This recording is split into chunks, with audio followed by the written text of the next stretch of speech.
अस्सलाम वालेकुम जी। Welcome to another vlog. और आज है संडे का दिन और आज मैं अपनी लैब में आया हूँ और मुझे कुछ असाइनमेंट्स हैं वो करनी थी, तो नेक्स्ट वीक के लिए मेरे लिए काफ़ी आसानी हो जाती है वीकडेज़ में। तो आज हम डिस्कस करेंगे अमेरिका में एज ए स्टूडेंट आपका कितना ख़र्चा है, और स्पेशली ओहायो में, क्योंकि मैं इसलिए ओहायो स्पेसिफ़िकली कह रहा हूँ क्योंकि मैं ओहायो में रहता हूँ और ओहायो के एक छोटे से शहर कैंट में रहता हूँ, जो क्लीवलैंड से 50 माइल्स की डिस्टेंस पे है। तो मैं आज आपको बताना ये चाह रहा हूँ कि कैंट में, क्योंकि अमेरिका के डिफरेंट स्टेट्स में उनका ख़र्चा डिफरेंट है। अकोमोडेशन चार्जेस और फूड चार्जेस और आपकी ग्रोसरीज़ में थोड़ा बहुत सा फ़र्क आता है, लेकिन स्पेशली जो अकोमोडेशन है और आपकी हाउसिंग है उसमें बहुत ज़्यादा फ़र्क है।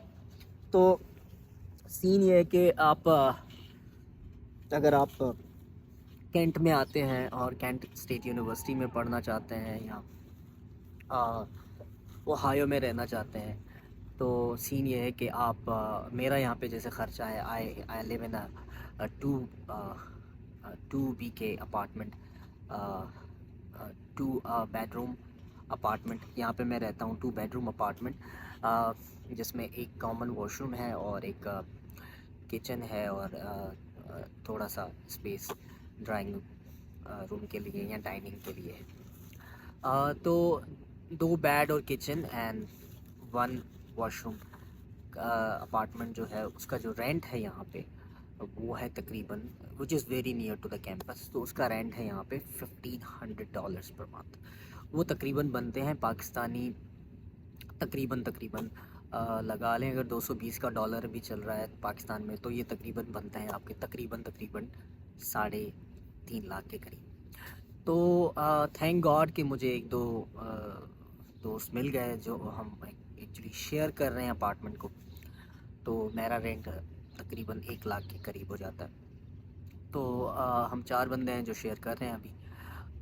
उसके अलावा ग्रोसरीज़ हैं और आपके और यूटिलिटी बिल्स हैं, आपके वॉशिंग चार्जेस हैं और आपके अ, और थोड़े बहुत ख़र्चे हो जाते हैं, तो तकरीबन मिला के आपके 600 से $700 का ख़र्चा है, जो तकरीबन लगा लें आप, तो अंदाज़ा कितना बनता है, तकरीबन 1 लाख और ऑलमोस्ट 2 लाख के करीब, पाकिस्तानी 2 लाख के करीब आपका ख़र्चा हो जाता है यहाँ पे। तो ऑब्वियसली ये तो हो गए सिर्फ आपके लिविंग एक्सपेंसेस। बाकी आप ट्यूशन फ़ी कैसे कवर करेंगे, आप यूनिवर्सिटी कोर्सेज़ फ़ीस किस तरह कवर करेंगे, और उनके कुछ और भी चार्जेस होते हैं। उसके अलावा हेल्थ इंश्योरेंस पे मैं बात करूँगा। तो हेल्थ पे जैसे मेरा हेल्थ इंश्योरेंस है, मैंने जस्ट उसको पे किया है $440 पर सेमेस्टर, पर 6 मंथ्स, ठीक है। तो साल में 2 दफ़ा मुझे $440 पे करने पड़ेंगे। उसके लिए $440 क्यों पे करने पड़ेंगे, वाई दैट चीप, ये एक्चुअली बहुत चीप बता रहा हूँ मैं आपको। वो इसलिए पे करने पड़ेंगे क्योंकि यूनिवर्सिटी की तरफ से मुझे 70% वेव ऑफ मिला था हेल्थ इंश्योरेंस का, तो इस हिसाब से वो मेरा बन रहा है $440। बाकी तकरीबन जो हैं यहाँ पे स्टूडेंट्स, वो तकरीबन मेरे ख़्याल में $2000 के करीब करीब पे करते हैं पर ईयर, आई थिंक। तो दैट्स इट। वो एक चलो सेमेस्टर, एक एक साल का $2000 बन जाता है वो, और उसके अलावा आपके पर मंथ $700। तो इतना सारा अमाउंट कहाँ से आएगा, और आप किस तरह यहाँ पे सर्वाइव, उसके अलावा ट्यूशन फ़ी, तो आप किस तरह यहाँ पे सर्वाइव करेंगे। बहुत आसान तो नहीं कह सकता, लेकिन if you get tuition fee waiver, आपको किसी यूनिवर्सिटी से ट्यूशन फ़ी वेवर मिल जाता है, और फिर आपके लिए बहुत अच्छा हो जाता है। और अगर आपको आर ए शिप और टी ए शिप मिल जाती है, तो वो आपको फिर $1500 के करीब करीब, आपके 1000 से 1500 या 2000 तक भी आपको मिल जाते हैं, जो एक्चुअली आपका बाकी सारे एक्सपेंसेस कवर कर सकता है। Tuition fee plus R A ship T A ship मिल जाए, तो फिर आपके लिए यहाँ पे सर्वाइवल बहुत अच्छा हो जाता है। और आप कुछ सेविंग्स भी कर सकते हैं, पाकिस्तान ट्रेवल भी कर सकते हैं। तो अगर लेट सपोज़ अज्यूम करते हैं कि मुझे फ़ुल ट्यूशन फ़ी वेवर मिला हुआ है और मुझे टीए और आरएशिप से भी $1500 के करीब मिलते हैं, तो मेरा ख़र्चा है तकरीबन $700 per month for the living allowances, और बाकी जितने कोर्सेज़ वो वैसे भी फ्री हो गए क्योंकि फ़ुल ट्यूशन फ़ी मिला हुआ है। तो बाकी तकरीबन 1500 बाकी $800 बचते हैं। तो $800 में मैं कुछ सेविंग कर सकता हूँ और कुछ अपने लिए कपड़े या शूज़ या सीज़नल जो भी चीज़ें हैं वो ख़रीद सकता हूँ। बाकी जो सेविंग्स हैं उसमें अगर मैं पाकिस्तान जाना चाह रहा हूँ तो ट्रिप प्लान कर सकता हूँ इस तरह।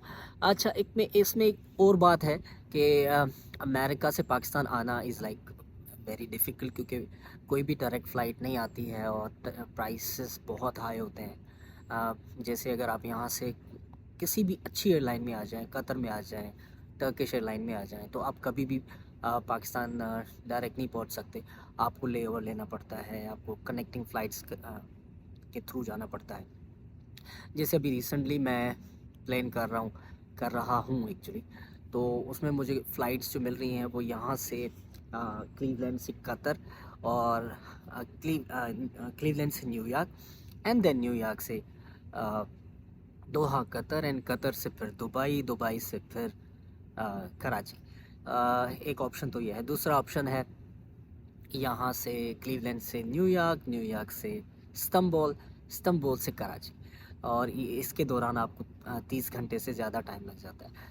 तो अगर आप बिल्कुल डायरेक्ट फ़्लाइट लेंगे जो यहाँ से जाएगी क्लीवलैंड से न्यूयॉर्क, न्यूयॉर्क से इस्तांबुल और फिर डायरेक्टली कराची बहुत कम लेओवर में, फिर तो वो काफ़ी एक्सपेंसिव है। तो उसकी ट्रिक ये है कि आप जो टिकट्स हैं वो तकरीबन 4-5 महीने पहले बुक करें और सीजन्स में ना बुक करें। जैसे दिसंबर में अगर आप टिकट बुक करेंगे तो you can't find a good ticket price, क्योंकि क्रिसमस की छुट्टियां होती हैं और लोग अपनी वेकेशंस प्लान करते हैं। अगर आप मई के बाद जाना चाह रहे हैं तो समर वेकेशंस होती हैं, स्टूडेंट्स आ रहे होते हैं, जा रहे होते हैं, तो वो भी काफ़ी मुश्किल हो जाता है। तो आप इस तरह प्लान करें कि आप कोई सीजनल जो है क्राउड ना हो जो ट्रैवल करना चाह रही हो, तो आप इस तरह से आप अपनी प्लान करें टिकट्स। और टिकट मोस्टली आप क्या करें, एक आइडिया बनाने के लिए गूगल फ़्लाइट्स पे देखा करें, और गूगल फ़्लाइट में एक्चुअली 2-3 महीने के एक प्राइस लिस्ट आ जाती है, एस्टिमेटेड प्राइस लिस्ट आ जाती है और सजेशंस आ जाती हैं, तो उसके थ्रू आप आगे फिर ट्रैक कर सकते हैं। उसके बाद बहुत सारी चीप फ़्लाइट ऑप्शंस हैं, उनको भी आप यूज़ कर सकते हैं। जैसे स्काई स्कैनर एक वेबसाइट है जो मैंने यूज़ की थी, उसमें काफ़ी चीप टिकट्स हैं। trip.com है, वो इट्स अ रिलायबल सोर्स। बाकी और भी हैं जैसे ड्रीम है और कीवी है। इनकी आप रेटिंग्स देख लीजिएगा, अगर इनकी रेटिंग्स अच्छी हैं तो I think you should book tickets. Kiwi actually क्या कर रहा होता है, kiwi.com, वो एक्चुअली क्या कर रहा होता है, वो आपको कनेक्टिंग ऑप्शंस दे रहा होता है और हर फ्लाइट डिफरेंट होती है। तो आप हर एयरपोर्ट पे जब यहाँ से क्लीवलैंड से न्यूयॉर्क जाएंगे तो न्यूयॉर्क से आप दोबारा बैगेज अपना चेक इन करेंगे।